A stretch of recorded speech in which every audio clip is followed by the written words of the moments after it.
नमस्कार मैत्रिणींनो, cooking with nirakara या माझ्या यूट्यूब चॅनलमध्ये सर्वांचे खूप खूप स्वागत आहे। या ठिकाणी उडदाच्या पापडाचा खुळा कसा बनवायचा हे बघूया।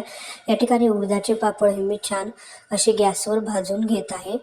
या ठिकाणी आपण उडदाचे पापड बघू शकता, छान असे मी 6 ते 7 पापड भाजून घेतलेले आहे। आता आपण ह्या पापडांचा छान असं पातेल्यामध्ये चुरा करून घेणार आहोत किंवा भुकटी करून घेणार आहोत। छान असे मोडून घेतलेले आहे सर्व भाजलेले पापड। भाजल्यानंतर 5 ते 10 मिनिटांनी त्याला चुरायचं, जेणेकरून ते छान चुरले जातात। या ठिकाणी बघू शकतो आपण छानच अशी भाजलेल्या पापडांचा चुरा केलेला आहे। आता आपण यामध्ये लाल तिखट टाकलेलं आहे। लाल तिखट टाकल्यानंतर यात आपण चवीपुरतं मीठ टाकलेलं आहे। तुम्हाला माझी रेसिपी कशी वाटते हे मला कमेंट्स बॉक्समध्ये सांगा।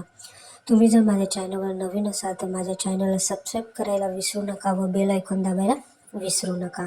या ठिकाणी आपण आता तेल देखील टाकलेलं आहे। तेल टाकल्यानंतर हाताच्या साहाय्याने छान असं त्याला चुरून घेणार आहोत। परत छान असं मिक्स करून घेणार आहोत। छान असं मिक्स करून घेतलेलं आहे।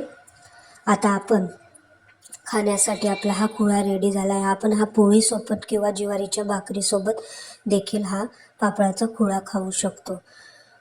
तुम्हाला ही खुळ्याची रेसिपी कशी वाटली हे मला कमेंट्स बॉक्समध्ये नक्की सांगा। Thank you so much.